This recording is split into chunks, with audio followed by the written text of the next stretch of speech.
A parte que a min máis me preocupaba deste manual de boas prácticas era, por un lado, non exercer violencia sobre algo que é comunitario, sobre un ben patrimonial que pertence a unha colectividade, en parte en moitísimas capas, non? A moitísimas persoas que forman parte de todo o proceso de creación colectiva, de composición colectiva, de compilación, salvagarda, divulgación, aprendizaxe, retransmisión, non violentalo con un sistema legal que está pensado dende o escrito e dende o individuo. Isto levounos moito tempo, a Ania e a min, moito, digamos, conversa no plano máis teórico e máis simbólico tamén, e creo que o conseguimos. E o noso obxectivo era este, en garantir que todos os elos da cadea se sentiran representados, acreditados, recoñecidos e, de ser o caso, remunerados, aínda que isto para min non era importante. Aínda que ese sexa o formato que a xente nova está escollendo para achegarse á tradición, aínda mesmo nese formato penso que temos que dar formas como colectivo, exercer a responsabilidade, para que, inda neses 10 segundos, sexamos queden de identificar tanto o informante como a persoa que fixo esa grabación, como o lugar de procedencia, que para nós a parroquia é importante, o lugar é importante, a aldea é importante, e ese colectivo que xira alrededor desa melodía tamén o é. Temos que buscar espazos para garantir que todas as persoas da cadea se vexan recoñecidas e debidamente acreditadas. Creo que tamén é superimportante para isto que nos fagamos responsables do noso patrimonio.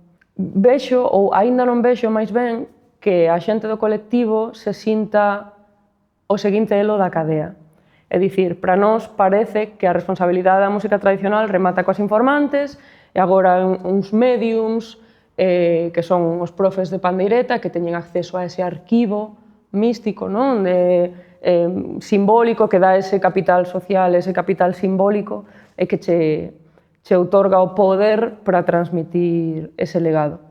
Isto é así, pero que nós somos as usuarias da tradición somos o seguinte elo da cadea.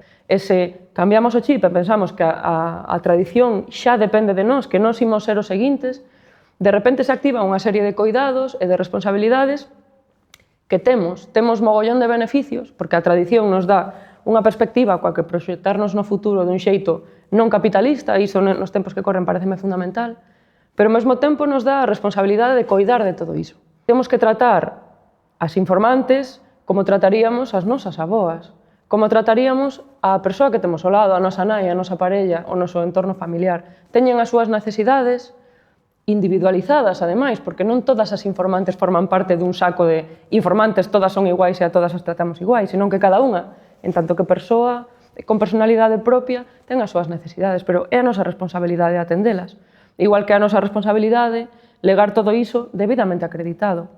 Para min é algo fundamental. E eu móvome un pouco nesa ética, non? Pero vexo que aínda estamos pelexándonos por cousas que non son importantes. Pois de que en o arquivo, o mercado negro das recollas, si podo dicir isto, si podo non, si podo cambiar esta letra, si podo non, que son debates superinteresantes. Pero temos que debatir tamén sobre como queremos humanamente relacionarnos con isto. Que no fondo, a música tradicional simplemente é relación entre persoas. Entón, para min, entra esa lógica de como eu quero relacionarme cos demais, como quero que me traten a min e como quero tratar os demais. Pero, claro, temos que aplicar esa humanidade pensando que temos esa responsabilidade, senón non ten sentido.